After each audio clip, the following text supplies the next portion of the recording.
ఏంటి 50% వరకు తగ్గింపా? అవును మరి, మన Gayatri Reddy silks weaver sale లో. తర్వాత మరొక సినిమాలో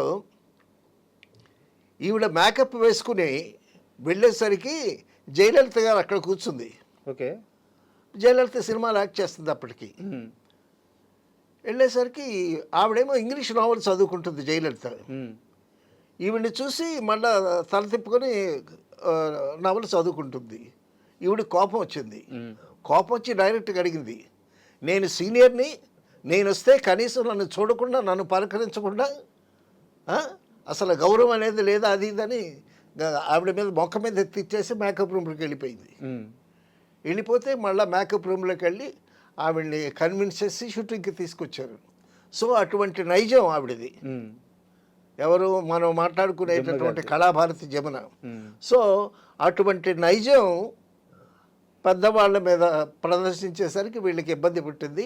ఒక లెసన్ ఇద్దామనేటటువంటి ఉద్దేశంతో వాళ్ళు కొన్నాళ్ళు ఆవిడతో సినిమాలు చేయలేదు. అయితే ఆ గ్యాప్లో కూడా జమున గారు హరినాథ్ గారితో పాటు ఎక్కువ సినిమాలు చేశారు, చాలా సినిమాలు చేశారు. ఇంకా ఓపెన్గా చెప్పాలంటే హరినాథ్ గారికి సినిమా అవకాశాలు కూడా చాలా వరకు రావడానికి జమున గారే కారణం. అవును, ఆ ప్రాజెక్ట్ ఆన్ బోర్డ్ అవ్వడానికి. సో వాళ్ళు పెద్ద హీరోల సినిమాలు లేకపోయినా సరే ఈ హరినాథ్తోనూ రామకృష్ణతోనూ చాలా సినిమాలు చేసింది ఆవిడ. సో ఏవిఎం వాళ్ళ లేత మనసులు అయితే సూపర్ హిట్ అయింది. సో అప్పుడు వాళ్ళు ఏం చేశారు, అపాలజీ చెప్పమంటే అపాలజీ చెప్పాల్సినంత తప్పు నేనేం చేయలేదు, నేను అపాలజీ చెప్పను అని భీష్మించు కూర్చుంది. ఇప్పటికే నైజం తెలిసిపోయింది కదా, జమున గారి నైజం తెలిసిపోయింది కదా. సో ఆ విధంగా మళ్ళా నాగిరెడ్డి గారు, చక్రపాణి గారు, కేబీ రెడ్డి గారు కాంప్రమైజ్ చేసిన తర్వాత అప్పుడు గుండమ్మ కథలో మళ్ళీ కలిసి చేశారు. తర్వాత రామారావు గారు కుల్యపాకావళిలో జమున గారిని బుక్ చేశారు. తర్వాత మామూలే ఇటువంటివి వస్తూ ఉంటాయి. అంటే అంత గొప్ప నటుల మొత్తం ఎంటైర్ ఆ ప్రయాణంలో ఇలాంటి చిన్న చిన్నవి ఉంటానే ఉంటాయి. గట్టిగా నటన విషయానికి వస్తే సార్, చాలా చిన్న వయసు టీవీలో చూశాను మన మోగ మనుషుల సినిమా. దాంట్లో గోదావరి గట్టుంది, అసలు ఆ పాట కానీ అసలు ఆమె క్యారెక్టర్ కానీ ఎంత బాగా చేసింది అది. తర్వాత మోగ మనుషుల్లో జమున గారి పోర్షన్ అంతా విశ్వనాథ్ గారు చేశారంట. Okay, direction. ఇప్పుడు నాగేశ్వరరావు గారు సావిత్రి పోర్షన్ అంతా ఆదిర్ సుబ్బారావు గారు చేసేవాళ్ళు. ఇది చాలా ఎంటర్టైనింగ్ క్యారెక్టర్, కలుపుగోలు క్యారెక్టర్ కదా. సో ఈ పాటలు తర్వాత ఈ చలాకీగా తిరిగేటటువంటి ఇవన్నీ విశ్వనాథ్ గారు చేశారంట. సో దట్ క్రెడిట్స్ ఆ జమున గారు ఆ పాటలు కానీ ఓషర్గా యాక్ట్ చేయటం కానీ that credit goes to Vishwanath garu. అంత ఫ్రీ హ్యాండ్ ఇచ్చారు ఆదుర్తి సుబ్బారావు గారు. ఇప్పుడు నాగేశ్వరరావు గారు స్నానం చేస్తుంటే వీపు తోగుతూ ఉంటుంది. వీపు తోగుతుంటే సరిగ్గా తోమే గౌరే అని అంటాడు. ఏడతోమేది ఈపు ఎకరం అంత ఉంది అంటుంది. కరెక్ట్, గౌరీ పాత్ర. తర్వాత అసలు ఆ గోదావరి గట్టుంది పాటలో ఎంత హుషారుగా యాక్ట్ చేసిందండి.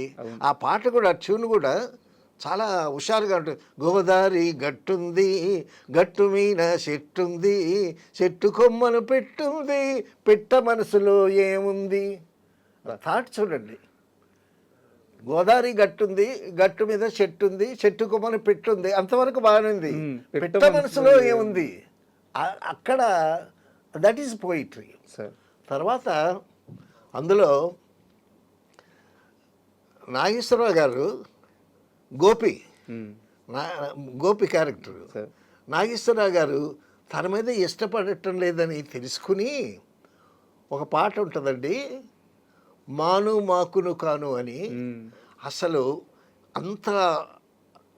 అంత లైవ్లీగా ఎంటర్టైన్మెంట్గా ఎగురుతూ గంతులేస్తూ పాడినటువంటి జమున ఆ సాంగ్లో ప్యాథర్స్ కూడా ఎంత అద్భుతంగా యాక్ట్ చేసిందండి. లాస్ట్కి ముసలి క్యారెక్టర్లోకి వచ్చేస్తుంది అదే పాత్ర మళ్ళీ. అవునవును, అక్కడ కూడా అద్భుతమైన అతను. అద్భుతం. తర్వాత ఆ పాట కూడా మాను మాకును కాను, రాయి రప్పను కానే కాను, మామూలు మనిషిని నేను, నీ మనిషిని నేను, నాకు ఒక మనసున్నది, దానికి ఆశలున్నాయి, ప్రమిదెను తెచ్చి ఒత్తిని వేసి ఎలిగించేందుకు వెనక ముందులాడేవా అని ఆ జుత్తు విరబోసుకొని ఆ ప్యాథెటిక్ ఆ పాట వస్తూ ఉంటే ఆవిడ పర్ఫార్మెన్స్ అండి అసలు చెంగున లేడీలా ఎగురుతూ ఎంత అద్భుతంగా యాక్ట్ చేస్తుందో ఆ ప్యాథెటిక్ సీన్లో కూడా అంత అద్భుతంగా యాక్ట్ చేస్తుంది. ఆ జమున ఆ మాను మాకును కాను అనేటటువంటి పాటలో యాక్ట్ చేస్తుంటే చూసిన ప్రేక్షకుడికి అయ్యో పాపం అనిపిస్తుంది. అంటే నాగేశ్వరరావు గారిని అంత ప్రేమిస్తున్నా ఆయనేమి పట్టించుకోడు ఈవిడి గురించి అని అసలు మనకైతే హృదయం ద్రవిస్తుంది. అంత బాగా యాక్ట్ చేసింది. తర్వాత అండి సరే రామానాయుడు గారి శ్రీకృష్ణ తులాభారంలో జమున సత్యభామ వేషం వేసింది. అంతకుముందు సత్యభామగా యశ్వరలక్ష్మి గారు యాక్ట్ చేశారు. సావిత్రి కూడా యాక్ట్ చేసింది. సావిత్రి గారు ఆ సత్యభామలో ఉండేటటువంటి ఆ బింకం అది కనిపించదు. సావిత్రి గారిది సాఫ్ట్ ఫేస్, యశ్వరలక్ష్మి గారిది కొంతవరకు బాగానే ఉండింది. తర్వాత సత్యభామ వేషం వేయాలి, ఆ విగరు కావాలి అని అంటే జమున సత్యభామ వేషం వేసింది. వేషం వేసి అందులో ట్రెడిషనల్గా నాటకంలో వస్తుండేటటువంటి సాంగ్ ఒకటి ఉంది. మీరజాల గలడా నయానతి వ్రత విధాన మహిమన్ సత్యాపతి నటన సూత్రధారి మురారి ఎటుల దాటగలడో నయానతి మీరజాల గలడ అని పాడుతూ జమున యాక్ట్ చేస్తుంటారండి. ఆ దర్పము, ఆ డిగ్నిటీ, ఆ టీవీ అచ్చం సత్యభామ అసలు క్యారెక్టర్ లాగా మూర్తిభవిస్తుంది అనమాట.